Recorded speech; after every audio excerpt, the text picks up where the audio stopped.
Video number 2.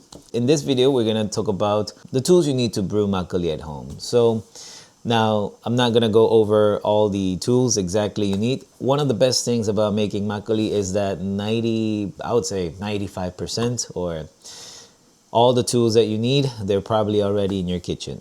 What you need, if you have no idea and you just want to check, I have a free PDF that has all the list of tools and ingredients too that you need. So, you guys can just click down the link and then you'll get that file for free. So one of the most important things about the steamers, or what I like from them, is ones that have tons of holes that are, spread out evenly throughout the entire tray, something like this. The problem is sometimes I see many trays that have bigger holes like that, that are not sparsed around the entire tray. Those are not gonna be very efficient for makgeolli making. So I recommend getting something like you just saw. Now also, if you wonder, if you throw the rice in here, if it's gonna fall through, yes, it's gonna fall through, right? So I love Korea. We have everything here, especially for makgeolli making too, of course. So I love using this silicone mats, that I can just pop in my tray like that. Boom, easy. You can also, the reason why I love these is because it's easy to clean. And, a lot of people say, oh, yes, brewing, it's great. It's nice, it's amazing. But you always forget that cleaning makes up a big chunk of everything. So, okay, so the less cleaning, the more fun your brewing experience will be, of course. So try and find, if you actually want to, we have different sizes in our online shop. So if you actually want a silicone mat made in Korea, then check out our Shopify store. A lot of people also ask me, Joe, why can't you use rice cookers? Well, the problem with rice cookers is that the heat and the pressure that it exerts into the rice, it actually creates a thin coating that usually we cannot see with our naked eye, but that's not going to allow the enzymes to break down or get into the starch. And if that doesn't happen, nothing happens. So you're going to get really sour, bad smelling makgeolli.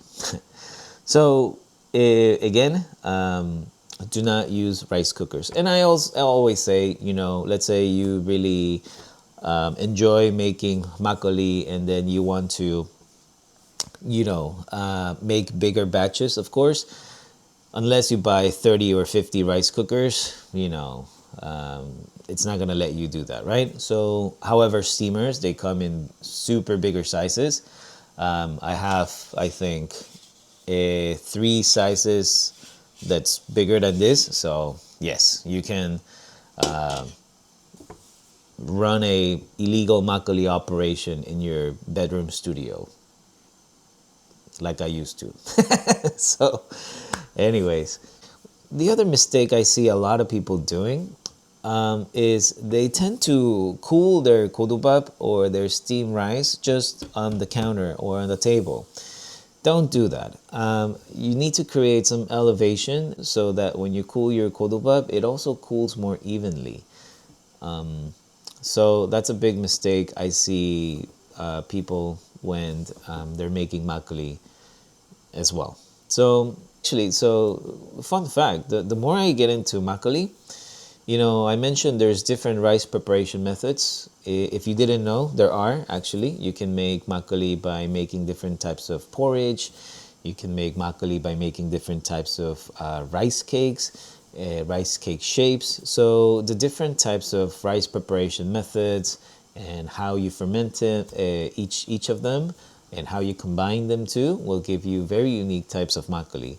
What I see is that the other rice preparation methods, they usually are pretty much linear. Making a porridge is going to be making a porridge, right? But when it comes to kodubap or steaming rice, there's so many more subtle intricacies. So every every brewery owner I meet, or any home brewer I meet, they have different styles of how much they wash their rice, how long they dry it, or how they steam it.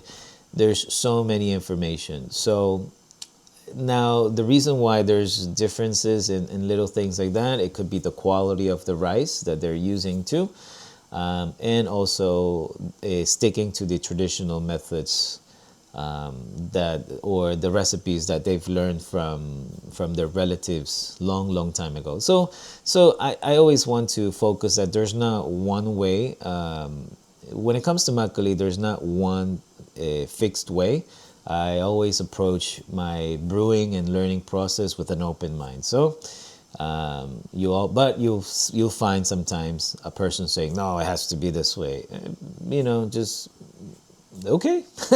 If they say that, then that's fine. But you can making makgeolli, or especially steaming your kodobap, or how to make it, there's much more nuances, of course, that we're not going to get into this video, but keep that in mind. And cooling is a big one too. So I would say, how you cool it and how fast you cool it, or how much you cool it, can also impact in some way differences. And so take notes. That's the best way to learn, right? So, okay. So that wraps up the second video. So again, the tools that you need to brew makgeolli with, I would say, again, make sure you have the right steamer.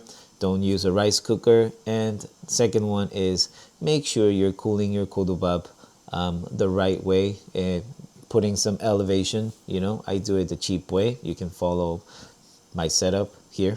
And yes, if you want more detailed information in everything in all these videos we're talking, or if you need some of those tools, we have a shop.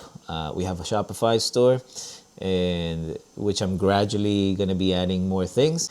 And then we also have our online course, which I highly recommend if you are really into getting on this journey of makgeolli brewing. So we'll get into the next one.